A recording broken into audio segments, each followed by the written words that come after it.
మాటకు ఆంతర్యం అది కాదు. బ్రతుకుతున్నారు కదా, మరలా బ్రతకడం ఏంటి కాదు. యెహోవాను ఆశ్రయిస్తే బ్రతకవలసిన బ్రతుకుతామండి. వింటున్నారండి? ఈరోజు మనకు ఒక ప్రశ్న ఏంటంటే, ఎలాంటి బ్రతుకు నేను బ్రతుకుతున్నాను? అందరం బ్రతుకుతున్నాం, సంపాదించుకుంటున్నాం. నేను చెప్పాను కదండి, ఆస్తులు ఉన్నాయి, అంతస్తులు ఉన్నాయి. ఒకప్పుడు ఎప్పుడో ఒక 25-30 సంవత్సరాల క్రితం అంటే ఏదో పేదోళ్ళు ధనికులు అనుకునేవాళ్ళు, కానీ ఇప్పుడు ఎవరు పేదోళ్ళు ఏమీ లేరు. ఇప్పుడు పేదవాళ్ళండి ఏమీ లేదండి అనుకునే వాళ్ళు ఎవరు లేరు. ఊరికే పైకి ఆ మాట అంటారు, కానీ సంపాదించుకొని కూడగట్టుకొని మూట కట్టుకొని ఏదో అంతో ఎంతో కొంత చేతిలో ఉన్నాయి. కాకపోతే అది చాలక ఇంకా ఏదైనా వస్తుందన్న ఆరాటం ఉంది, కానీ మరి బ్రతకలేనంత, జీవించలేనంత బ్రతికేమి లేదు ఈ రోజున.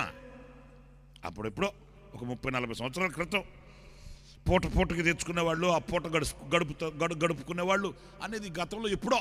ఇప్పుడు అలా ఏమి లేదు.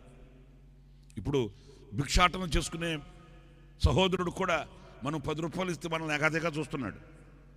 మేము చూస్తే మల్లెపూలు లాగున్నావు కదరా, సేట్లు లాగున్నావు, 10 రూపాయలు ఇస్తున్నావు ఎందుకు, ఇంకో 10 రూపాయలు నేను కూడా ఇస్తాను, పోయి కాఫీ తాగిపో అంటున్నాడు. వింటున్నారా? మీకు కావాలంటే చూడండి, భిక్షాటన చేసుకునే వాళ్ళు ఉంటారు కదా, వాళ్ళు ఏదైనా అయ్యా అంట వస్తారు కదా, వాళ్ళు మీరు చిల్లర లేదండి అనండి, ఏమంటారు తెలుసా, నేను ఇస్తాటి అంటాడు. ఎంతకైనా చిల్లర వాళ్ళ దగ్గర ఉంటుంది.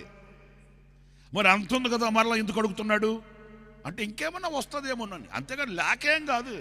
ఇప్పుడు మీరు ఇక్కడ కూర్చొని ముసుగులు వేసుకుని కూర్చున్నారు, మీ దగ్గర లేదేంటి? అట్లా కనబడతారు. కానీ మీరు రంగంలోకి దిగితే కోట్లు నోట్లు అంతే కదండి.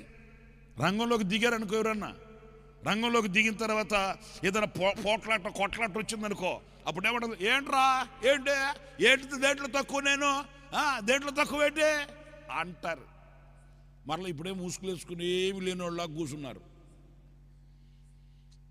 ఉన్నాయి, నేను కాదనట్లే, బ్రతుకుతున్నారు, నేను కాదనట్లే. అయితే ఒక ప్రశ్న దేవుని వాక్యాన్ని బట్టి నేను మిమ్మల్ని అడుగుతున్నాను, మీరు బ్రతుకుతున్న బ్రతుకు మీరు బ్రతకవలసిన బ్రతుకేనా, లేక బ్రతకకూడని మీది కాని బ్రతుకుతున్నారా? ఈ ప్రశ్నకి గనక మీరు సమాధానం చెప్పగలిగితే, ఈ ప్రశ్నకు గనక మంచి మనసాక్షి కలిగిన వారై, ఇదిగో నేను ఇలాగ బ్రతుకుతున్నానయ్యా అని చెప్పగలిగితే ఎంతో ధన్యత, ఎంతో శ్రేష్టమైన బ్రతుకుతున్నారని దాని అర్థం అండి. ఎందుకంటే ఈ రోజులో చాలామంది చెప్పే మాట ఏంటంటే, అన్నా బ్రతుకుతున్నాం కానీ ఏం బ్రతుకన్నా మా బ్రతుకు. ప్రార్థన చేయించుకున్నాం.